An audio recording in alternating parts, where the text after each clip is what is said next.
SEC's crypto record rebuked by ex-commissioner, GOP lawmakers in hearing. The U.S. securities regulator took a beating in a congressional hearing that was weighted against it, with a witness list of critics calling out the SEC for its fight against crypto firms. The Securities and Exchange Commission was mostly a punching bag for witnesses in a House Financial Services Committee hearing hosted Wednesday by its crypto subcommittee.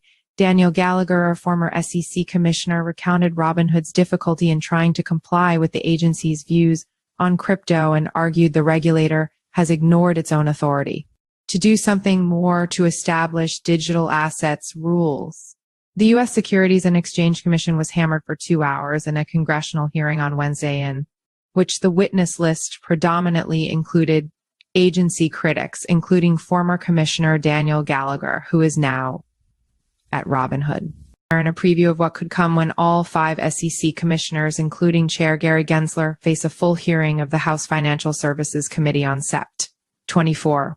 The agency took a rhetorical beating from most of Wednesday's witnesses, all the Republican members and some of the crypto-friendly Democrats on the subcommittee holding a hearing entitled Dazed and Confused, breaking down the SEC's politicized approach to digital assets. Gallagher, who is a senior lawyer at Robinhood Markets and whose name has been circulated as a possible agency chair if Republicans retake the White House next year, recounted a very frustrating situation in which his company was rebuffed in an effort to register with the SEC for crypto activity and has recently received a notice that the agency is weighing an enforcement action on our very compliant Robinhood crypto offering. We have to look over our shoulder left and right because of this regulatory uncertainty, Gallagher said, arguing that the agency has deliberately ignored a legal authority that would have allowed it to engage in some initial rulemaking even before Congress weighs in. Ultimately, it will be up to Congress to rectify the Commission's failure to act to register both tokens and platforms and to provide clarity for those which do not require registration, Gallagher said. Only Congress will be able to truly provide the necessary long-term regulatory clarity for digital assets, but nothing is stopping the Commission from moving now to provide tailored relief that allows firms to register, even if provisionally, and continue to innovate in the meantime. Lawmakers question the uncertainty over the compliance status of Prometheum Inc., the SEC's first special-purpose broker-dealer for crypto, which recently opened its crypto securities custody operation.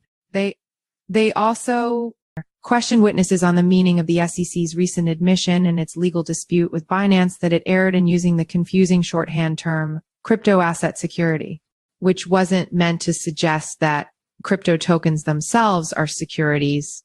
Democrats spent much of their time underlining the extent of fraudulent activity in the industry. Rep. Sean Casten D. Ill also criticized former President Donald Trump's family crypto project, World Liberty Financial. The congressman suggested its intent to retain 20% of its tokens for insiders seems designed to get around the proposal in a prominent legislative proposal, the Financial Innovation and Technology for the 21 Stones Century Act, FIT 21, in which projects with less than 20% of internal ownership can be considered decentralized. Rep. Brad Sherman, DeCalif, one of the panel's most colorful and vocal critics of the crypto industry, also targeted Trump. He's announced that he is now the chief crypto advocate, Sherman noted. So on the one hand, he has all that power given to them by the Republican Party. On the other hand, he's trying to make billions of dollars for advocating crypto.